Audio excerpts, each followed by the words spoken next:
In the headlines this morning, Anambra state government intensifies fight against illegal revenue collection. Anambra Police Command arrests 19 suspected cult members of Ukulu Forest Dunokofia Council area. NEMA commences emergency agricultural intervention in 18 states. And on the foreign scene this morning, Ebola treatment center attacker killed in Democratic Republic of Congo by security operatives. Amebere Ugonna. The blessings of Easter still bring relief and freedom to many families as Governor Willie Obiano has granted clemency to 10 inmates of prisons. We have details. The governor, in the spirit of Easter and based on the recommendations of the State Advisory Council on prerogative of mercy, has asked that the 10 persons be released from prison. Two of the beneficiaries from Ukbo, Newi South local government area, Ifeanyi Chukwu Ebuna and Ebere Nwokolo, charged with stealing of yams and chicken, were outrightly granted pardon. According to a press statement signed by the chairman of the Council on Prerogative of Mercy and State Attorney General Dr. Ujunwogu, the rest who benefited from the clemency are Paul Ndibe from Enugu, Patrick Ezerika from Nanka, Sunday Nwogu from Delta State, and Ekene Nebolisa from Ozobolo. Others are Basil Obinna Oku Abudike from Ozobolo, Azoka Nwokolo from Omwabo Newi South, Ikenna Ofokaja from Mbosi in Ihela Council area, and Ike Dinachuku Ezendoka from Oga. The Anambra state government has arrested one Mr. Ike Chukundukwe for alleged illegal tax and levy collection in Oka. The alleged illegal tax collector was picked up by officials of the State Ministry of Trade and Commerce, Market and Wealth Creation. Correspondent Emmanuel Okonkwo brings details. More than 12,000 naira and all kinds of unsold tickets were recovered from the 39-year-old suspect who operates along our main axis of Oka. Speaking to the ABS after parading the suspect at the Jerome Udoji Secretariat Oka, the Commissioner for Trade, Commerce, Market and Wealth Creation, Dr. Christian Madubuko, who condemned the actions of the illegal tax operators in the state, who, despite the warnings from the state government, continued with their notorious activities, said that the present government, through the ministry, will continue to arrest and prosecute those found in such illegal business. Commissioner Madubuko made it clear that the ban on all kinds of tax and levies in the state by the Obiano government is still on till 1st of June.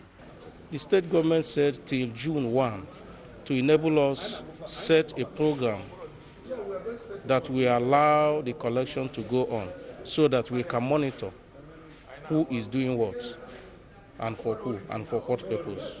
Contributing, the State Commissioner for Environment, Mr. Michael Okonkwo, while regretting that the illegal operators have continued to defraud innocent citizens of the state, pointed out that the state government has inaugurated a special court that will handle the issues so as to fast-track the prosecution and imprisonment of the defaulters to serve as a deterrent to others. His Excellency stopped all these collections since November of last year. It will be reopened in due course. There's a benchmark date of June 1. And because we are going into the system to understand, and yet we have all these people running around milking the state dry, and that can no longer hold. In his reaction, the suspect, Mr. Ndukwe, confessed to the crime but pleaded for forgiveness as he promised never to indulge in such acts if released. From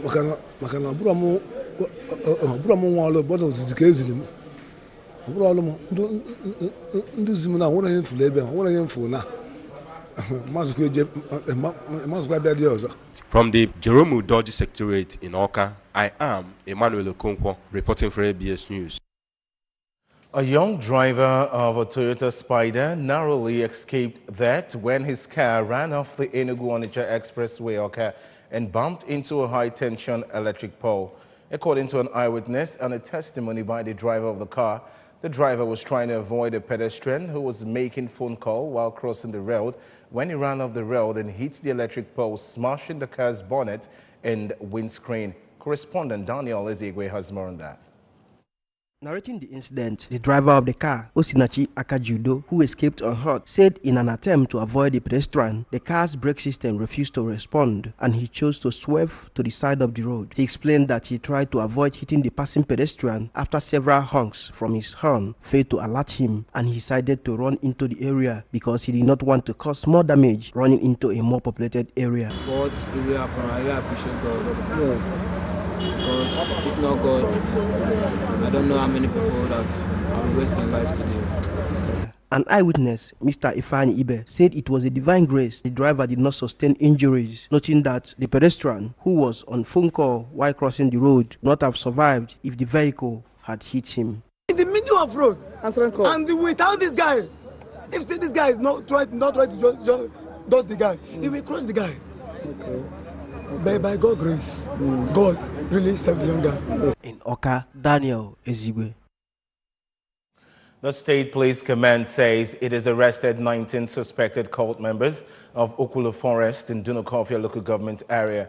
According to the State Police Public Relations Officer, Mr. Haruna Mohammed, the suspects were arrested following a credible intelligence report that some suspected cultists were initiating new members into their cult group at the forest, which led to the deployment of police operatives comprising Special Anti-Cult Unit and Operation Puff Adder to the area, which led to the arrest of 15 male suspects. We have details. According to the police public relations officer, exhibits recovered at the scene were regalia of the secret cult group, drum and charms of different categories, 4 knives, and empty shell of expanded cartridge. Similarly, the State Police Command has equally arrested 4 male suspected cult members at Mbauku in Oka South local government area. According to the command, exhibits recovered from them include 1 dagger, 1 axe, charms, and substance suspected to be cannabis sativa. All the suspects, according to the command, confessed to be members of a secret cult known as IA's Confraternity.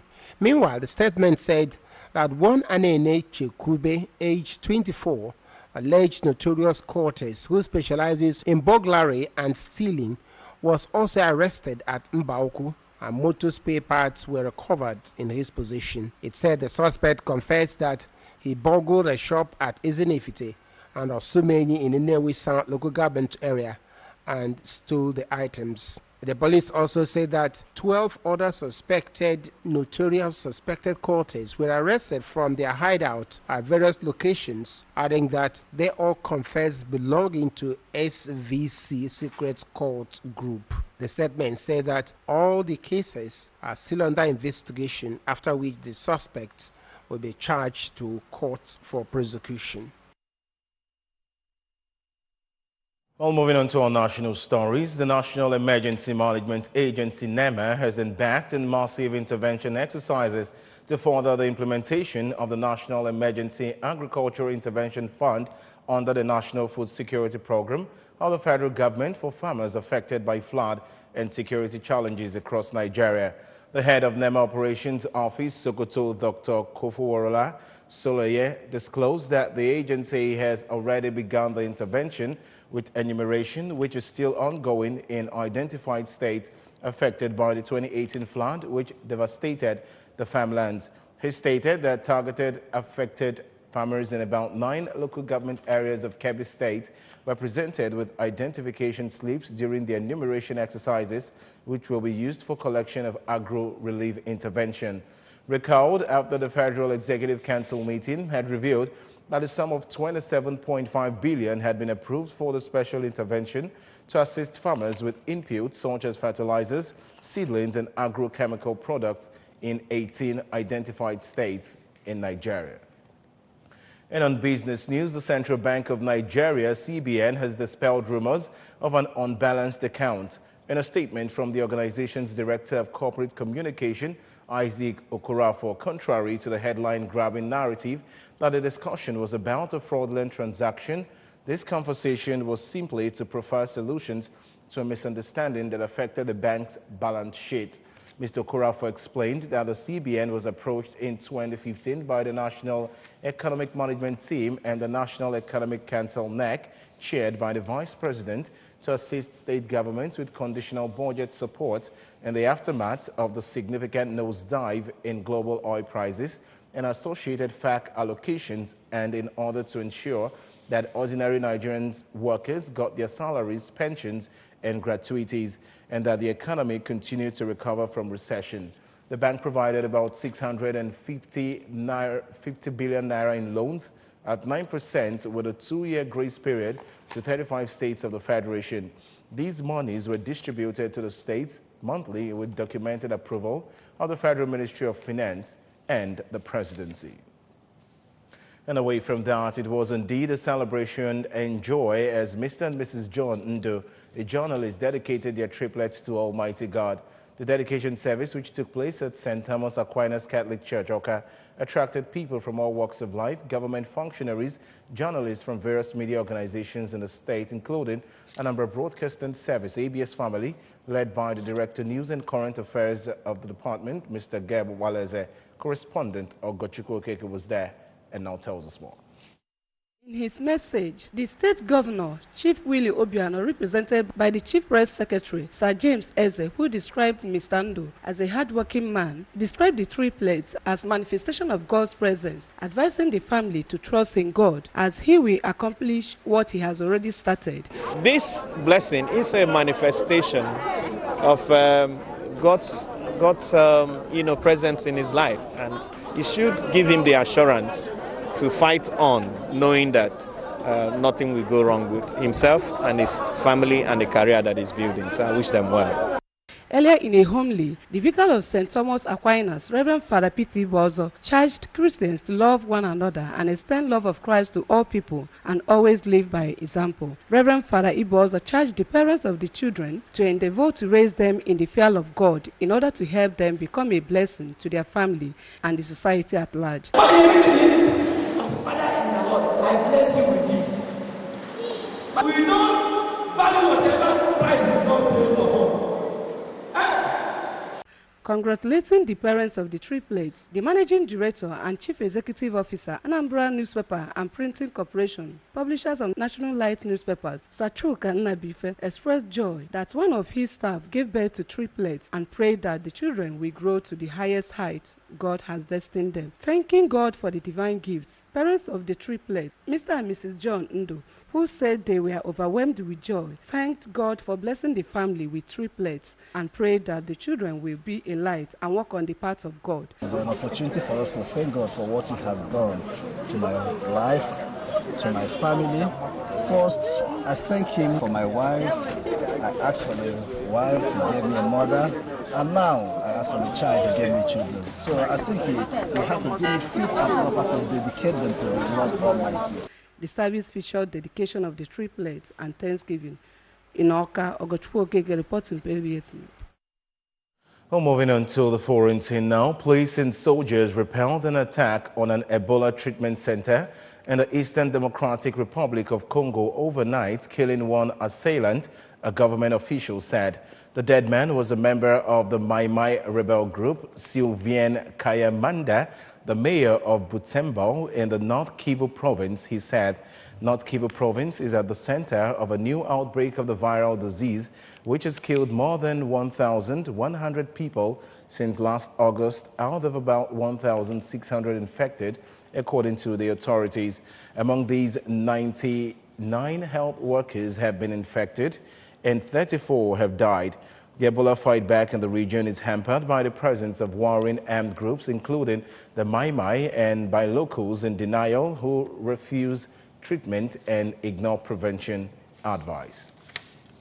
And on sports news, Super Eagles technical advisor has told newsmen that he visited team captain John Mikel Obi in England, and the result of the deliberation concerning his return to the team a successful one. The Franco-German coach is putting finishing touches to his preparations for the 2019 African Cup of Nations holding in Egypt from June 21, and there was the need to have one-on-one meeting with his captain, who had not played for the team since the last World Cup held in Russia in 2018. Raw had been diplomatic about the absence of Mikel in the team, citing various reasons why the former Chelsea star, who now plays for Middlesbrough this season, had missed action. But the coach and his captain had now had a successful discussion concerning his return to the team for the AFCON tournament in Egypt. And that's it on the news at 7. Remember that you can follow news and programs on ABS from any part of the world by liking our Facebook page at ABS Radio Television. Subscribe to our YouTube channel at youtube.com/ABS Radio TV Online. And follow us on Twitter and Instagram at ABS Radio TV. You can also log on to our website, www.absradiotv.com. And just before we go this morning, a quick reminder of our top stories. Anambra State government has intensified fight against illegal revenue collection. Anambra Police Command has arrested 19 suspected cult members of Ukulu Forest, Dunukofia Council area. NEMA has commenced emergency agricultural intervention in 18 states. And on the foreign scene, we're brought to you that Ebola Treatment Center attacker has been killed in Democratic Republic of Congo by security operatives. And that's the size of our package this morning. Many thanks for joining the bulletin. I'm Ebere Ugunna. Good morning, and I will continue shortly. Please stay with us.